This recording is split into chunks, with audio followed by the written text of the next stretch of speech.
press the bell icon on the YouTube app and never miss another update.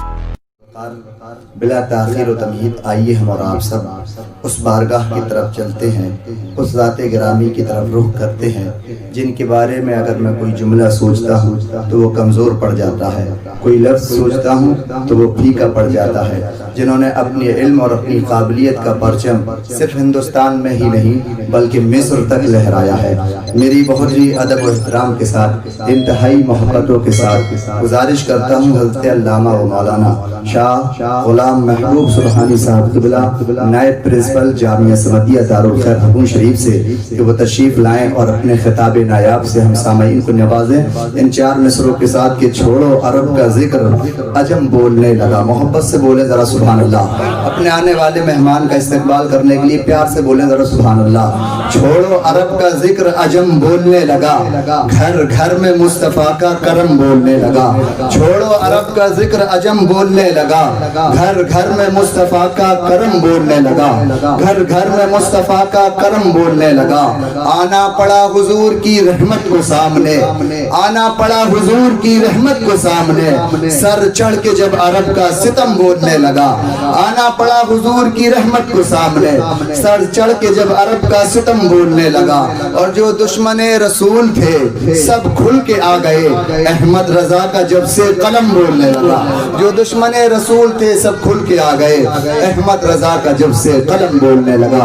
اپنے عزیز مہمان کا استقبال کریں۔ نعرہ تکبیر، نعرہ رسالت، علماء حق اہل سنت، علماء حق اہل سنت، نعرہ تکبیر، نعرہ رسالت۔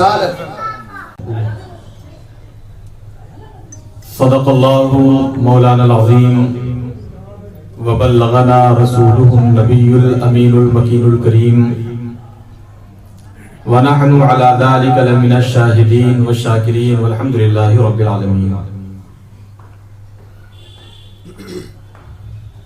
آئیے سب سے پہلے ساری کائنات کے مالک و مختار حبیب پروردگار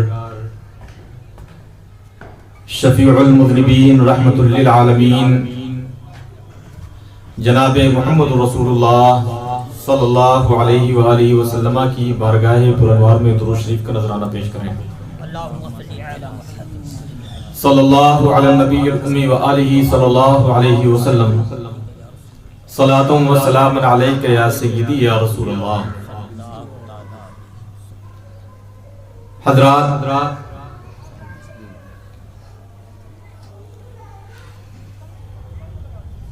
پیر پیراں شاہ جیلاں سرکار بغداد رضی اللہ،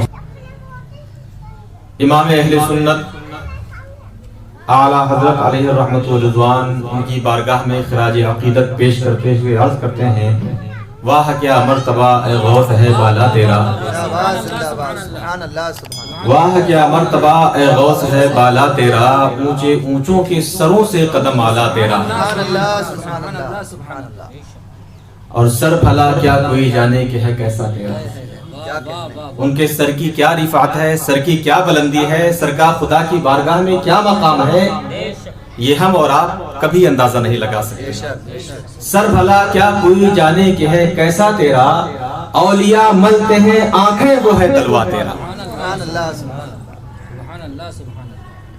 تو بہت بڑی ذات پاک ہے، بہت اونچا مقام خدا نے ان کو عطا فرمایا، لیکن جو یہ مقام اور منصب ان کو ملا ہے کہ جن کی عظمتوں اور بلندیوں کے سامنے بڑے بڑے تاجور جا کر اپنی پیشانی جھکاتے ہیں، جن کے قدموں میں اپنی آنکھوں کو مل کر لوگ اللہ کے ولی ہو جایا کرتے ہیں، جن کی بارگاہ میں جھاڑو لگا کر لوگ خدا کی بارگاہ کے مقرب ہو جایا کرتے ہیں۔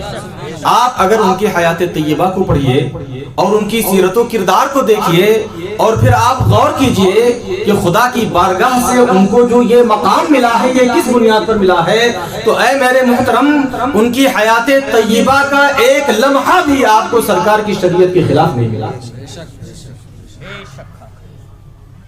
سرکار غوث پاک رضی اللہ تعالیٰ عنہ، خدا نے ان کو بہت اونچا مقام عطا فرمایا، لیکن یہ جو مقام کی بلندی ہے، خدا کی بارگاہ کی جو مقبولیت ہے، وہ ایسا نہیں ہے کہ بس یوں ہی خدا نے ان کو دے دیا.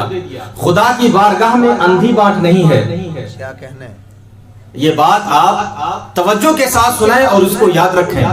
خدا کی بارگاہ میں اندھی بات نہیں ہے کہ مٹھی بھری اور اس کے بعد جو آیا جس کو چلا گیا.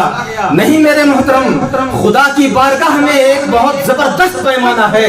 خدا کی بارگاہ میں ذرہ برابر ناانصافی نہیں ہوتی ہے. فَمَن يَعْمَلْ مِثْقَالَ ذَرَّةٍ خَيْرًا يَرَهُ وَمَن يَعْمَلْ مِثْقَالَ ذَرَّةٍ شَرًّا يَرَهُ. جو ایک ذرے کے برابر بھلائی کرے گا تو اس کو اس بھلائی کا بدلہ ملے گا، اور جو ایک ذرے کے برابر برائی کرے گا اس کو اس برائی کا بدلہ ملے گا.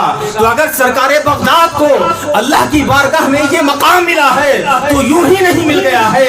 اگر آپ ان کی زندگی کو پڑھیں گے تو ان کی زندگی بتاتی ہے کہ انہوں نے اپنی پوری زندگی سرکار کی شریعت مطہرہ کی ایسی پابندی کی ہے کہ بسا اوقات بڑے بڑوں کے ہوش خراب ہو جائیں گے. میرے نعرہ تکبیر، نعرہ رسالت، فیضان اولیاء اکرام. سبحان اللہ. سبحان اللہ سبحان اللہ سبحان اللہ سبحان اللہ.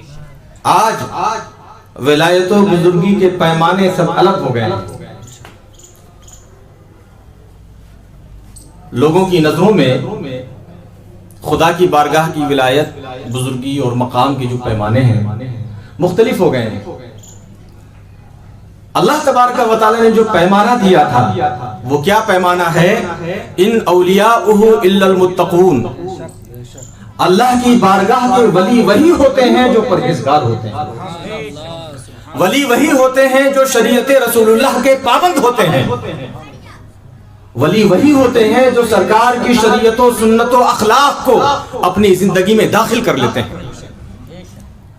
اگر کسی کی زندگی سرکار کی شریعت سے خالی ہے، اگر کسی کی زندگی سرکار کے کردار سے خالی ہے تو وہ اللہ کی بارگاہ کا مقرب نہیں ہو سکتا ہے، اللہ کی بارگاہ کا مقبول بندہ نہیں ہو سکتا ہے. اس کا تعلق کہیں سے بھی ہو، کسی سے بھی ہو، اللہ کا ولی نہیں ہو سکتا. اللہ کا ولی تبھی ہو سکتا ہے جب مکمل غلام مصطفیٰ ہو، اور مکمل غلام مصطفیٰ تبھی ہوگا جب قدم قدم پر شریعت مصطفیٰ کی پابندی کرتا ہو.